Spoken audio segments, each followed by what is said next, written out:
Good morning, everybody. I am Jimmy D. Today, I know once again a setting in the there's a change in the setting.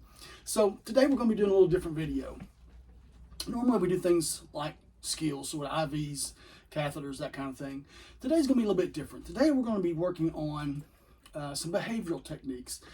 We're going to be looking at some therapeutic communication, and we're going to be doing a role play. It should be fun, should be a little interesting. But as always, we're going to observe GPSP.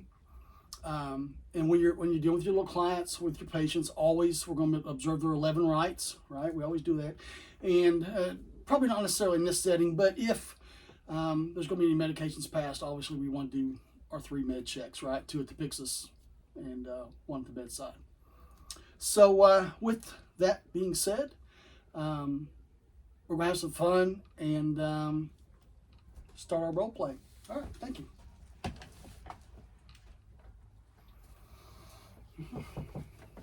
Come on in.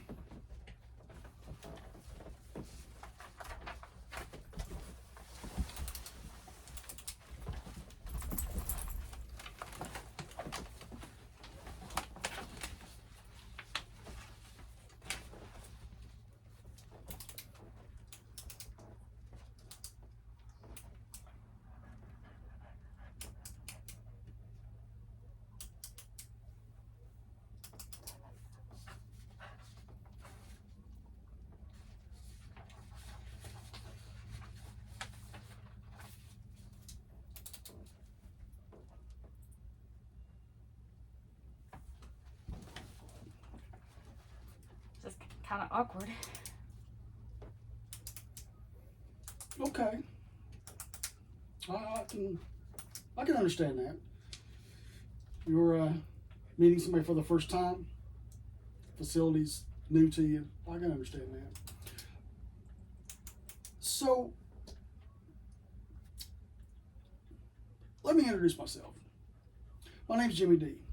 I'm one of the therapeutic nurses on this floor. What's your first name? Cindy. All right, Cindy. We're off to a great start. What's your last name, Cindy? Lou. Cindy Lou. All right, Cindy Lou. So, in this office, in this facility, we practice what we call milieu therapy. So what that means is this is a place that is safe for you. This is a place where you can express your emotions and we don't stigmatize you. You're not going to be judged because of whatever emotion you may feel at that moment. We are here to help you. We are here to be your part of your support group and to help you work through a process to find a place of healing for you. So, whenever you want, it's completely up to you. I want you to feel comfortable in this place. I want you to have some conversations with me. I want you to know that I'm not here to judge you, that emotions are okay, and as they serve us, we are going to work through those emotions. Are you okay with that? I am. Okay. So, tell me why you're here. What brings you here today? Fear, panic. Mostly because, it's springtime and, I've never dealt well with storms, but it's gotten a lot worse over time. And it just leads to almost paralyzing inability to function. Okay. And those are all valid fears. There's nothing wrong with that. So, tell me a little bit more about, I want to explore this a little bit. And I don't want to, with our very first meeting, you don't have to get into real, you don't have to get into the nuts and bolts of it. But the storm you went through, have you always been afraid of storms? I've always been afraid of storms. You grow up in the South, and there's tornadoes every spring, sometimes summer, sometimes in the middle of winter. And so you're always on high alert. But then in my late 20s, I was in a high rise building in a downtown that got hit by a tornado. And we were on the top floor and couldn't evacuate the building in time, and just you know it was something I had never ever experienced before, being in a stairwell and the latches on the fire doors broke because of the pressure. Wow. from the tornado. And that was the late 90s. And then just a couple years ago, we were on a family camping trip, and an unexpected storm popped up that resulted in trees down everywhere. And unfortunately, one tree landed on our RV while we were in it in the middle of the night with the family and the pets and everything. Fortunately, no one was injured, but it has had a lasting effect on all of us, but probably me more so than anyone else. That the thunder starts and the lightning hits, and it just becomes a complete panic. And understandable. That's very understandable. First of all, I want to tell you right up front that your emotions, the fear is well founded. It really is. I would like to clarify a couple things, if you don't mind. So because you had said that you kind of always grown up with this fear. Prior to this event that you're talking about now, or the past two events actually, had you been through a tornado before? The one in the 20s was when I was in my 20s was my first one. Right. Then, and there's always been some that have been closer than others. Sure. There was one in 2020 that probably touched down about 1.5 miles from the home I was living in at the time. We still had power outages and damage and things like that. But it just now puts me into a panic of wanting to always find a safe place, things that, how can I protect myself, protect my family, that it's almost paralyzing in how to react to that. And of course, again, your fears are well founded. It's no secret that people during these strong wind events, tornadoes, that people have lost their lives. Property has gotten destroyed. So your fears are well founded. What I want to avoid is, I don't want to get to that place where I have to get. I don't want to get to the place where I give you advice in terms of how to. What would be best for you in terms of being well prepared. There's a ton of data out there on that, and obviously, you said you've been through a tornado twice in your 20s, then another one recently, more recently.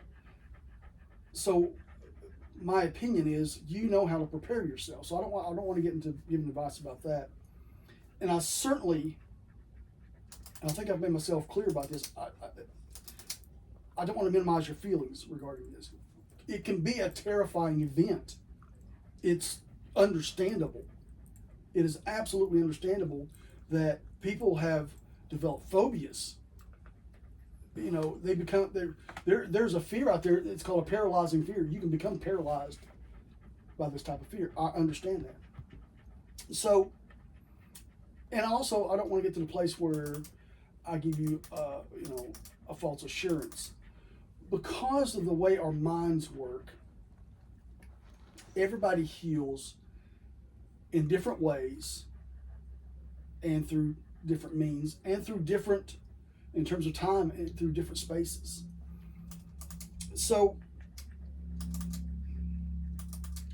I don't want to give you a false hope that this is something we're going to be able to snap our fingers and help you work toward it too. It may. I mean, we may get into a therapy and find something that really clicks for you, and we get through it, in just a matter of months. My takeaway, though, is this is something that has a root that started probably in your childhood or your adolescent years when you're younger, and it's been built upon year after year, season after season. So it may take us some time to work through the steps and to get you to the place where you're healed, and we can put the fear behind us, all the apprehension, the anxiety, right? We can put that behind us. And even since you've been here, I've noticed when you first came in, if you don't mind my saying so, you were kind of closed off. You were sitting to one side of the chair. You had at least initially, you had a vacant look. There was this long silence between us. You didn't,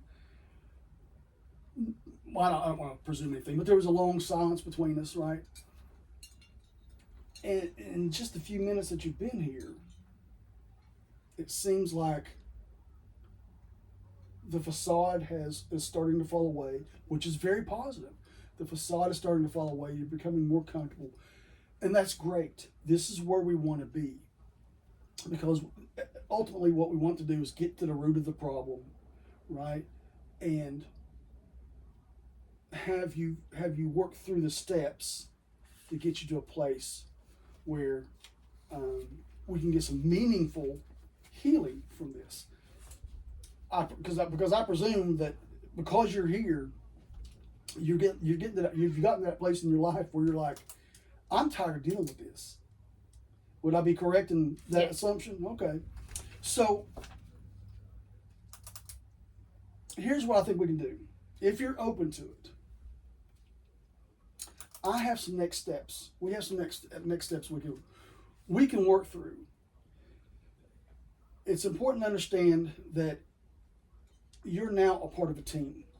You have a support group. I think you had mentioned that your family's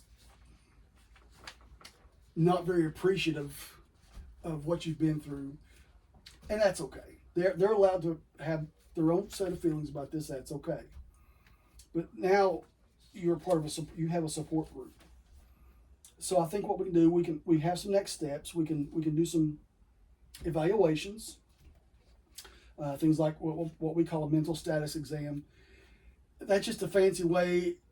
It's one of the tools that we can use to develop a plan, to start us on a path, to point us in the right direction and start us on a path towards healing. So if you're open to that, we can do the mental status exam.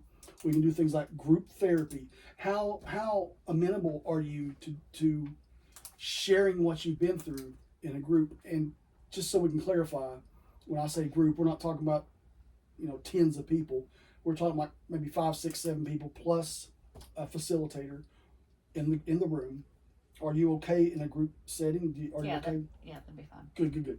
And of course, we'll do some one-on-one therapy also, right? Where you can come in and we'll have just either myself or you. The psychiatrist, I'm gonna give you a heads up though. The psychiatrist will probably do an initial exam on you also. But now that you have a team, so you'll have nurses, you'll have therapists. Well, probably a PA, not a PA, nurse prac. You'll have a nurse prac on your team, along with the psychiatrist, and you're in a place right now where we can get together as a team, yourself included. Nothing's going to be done without your permission. We're going to get together as a team, and find the best direction to start, right? And just so it can be said, at any point in this collaborative effort, if there's things that you don't want to do, if you're not comfortable with doing right off, that's fine. That's fine. You're just as much, we're here for you, right? We're here to help you out. So for things you find that you don't like, things that you may not be ready to start with just yet, that's okay. We can work around that. We can not do it, whatever. We'll work with you. You're part of a team now, and you've got a support group, and that's the important thing, that we together will all collaborate and get you pointed in the direction and start working through some steps to get you some meaningful help, right? Because I understand it can be quite traumatic, going through tornadoes, high wind events, that kind of thing. I understand that. Your feelings are valid. Like I said, this is a milieu place. You're safe here. This is a place where you can express yourself. There's no stigma attached to it. Okay? Are you okay with that? I'm okay with that. All right.